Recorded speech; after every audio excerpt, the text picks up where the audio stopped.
Yeah, Yeah. yeah, yeah. And what about?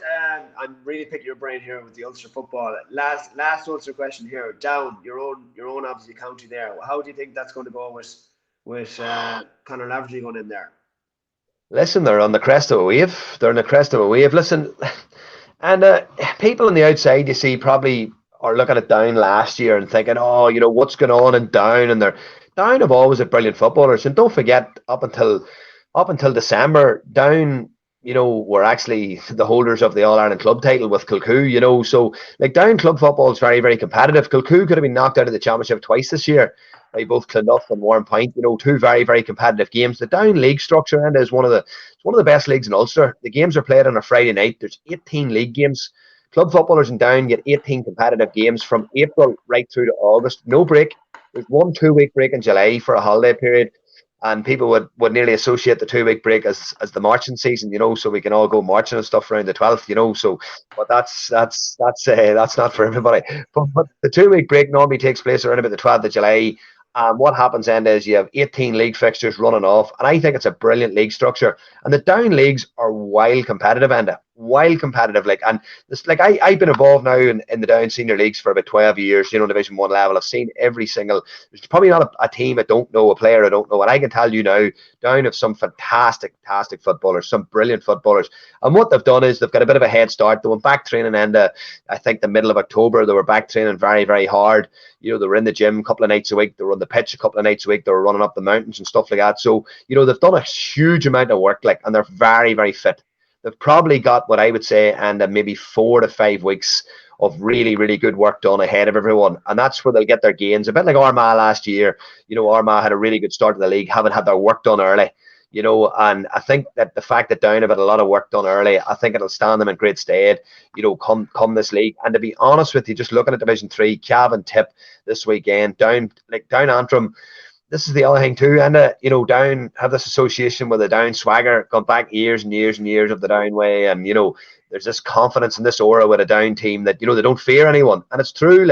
And the likes of Antrim coming to Newry on Saturday night, they're cannon fodder, and I don't mean that disrespectfully to Antrim, but Down will go out expecting to win that game by 10 points, and that's just the way Down people are. That's just the way Down football is, and if Down get a run on Antrim on Saturday night, we could win the game by double figures. That's the reality. So I don't see anyone in Division 3 outside of Cavan really challenging Down for that second promotion place, to be honest with you. All right, I'll play devil's advocate here now again. Has it been, as you said there, and I don't disagree with you, Down have some phenomenal footballers, and obviously being a power, obviously in the early 90s was your strong period. But since then, let's be honest, in the last 20 years, you've been in no man's land in terms of obviously kind of the Kilcoo kind of boys not playing for you. The kind of obviously Conor Laverty's coming in there. He's obviously very young.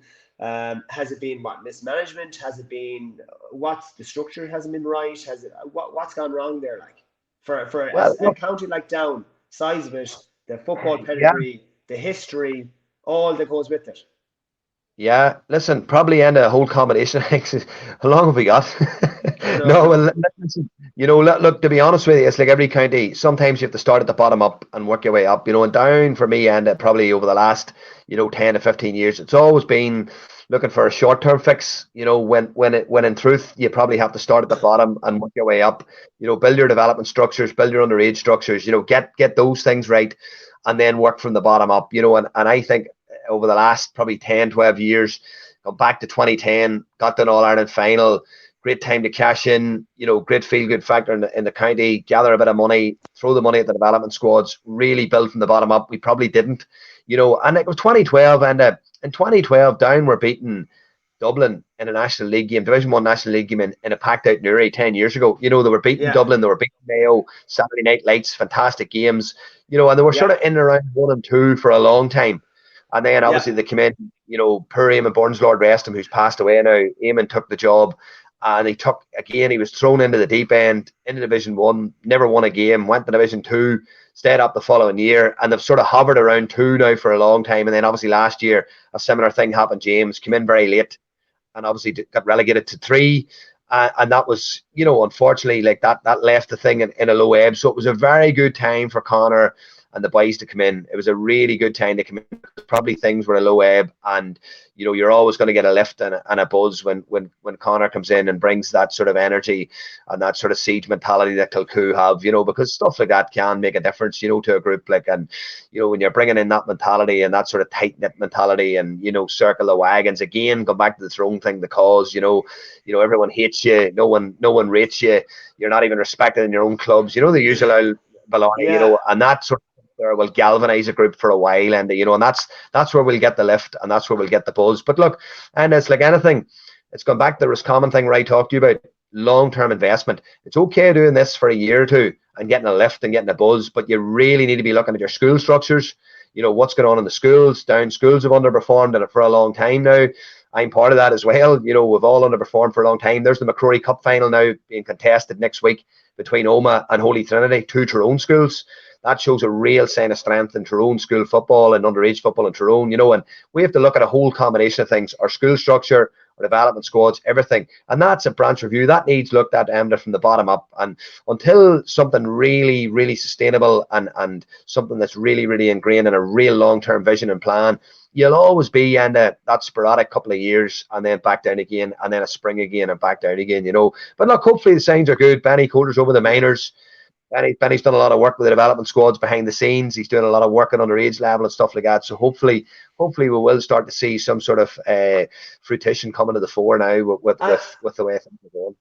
And what's the story? What's the story with the Kilcoo boys? As in, like, why was that there a standoff there, or like, I don't know, was it just didn't feel the setup was no idea, and no idea. I can't speak for any of them. Like, they can only speak for themselves. But you can't make anyone play county football. It's an individual choice. If someone doesn't want to commit to the county, it's completely their choice. So look, some of them obviously stepped away for or decided not to commit. But there's 5 or 6 of them involved this year. Like the likes of Bobo Kane, Ryan McAvoy, Keelan Doherty, Dylan Ward's been involved under Paddy Talley. Like, there has been a lot of Kilcoo players involved. I don't think people probably have this misperception that Kilcoo never ever committed to the county. They probably have had a number of players that have been there.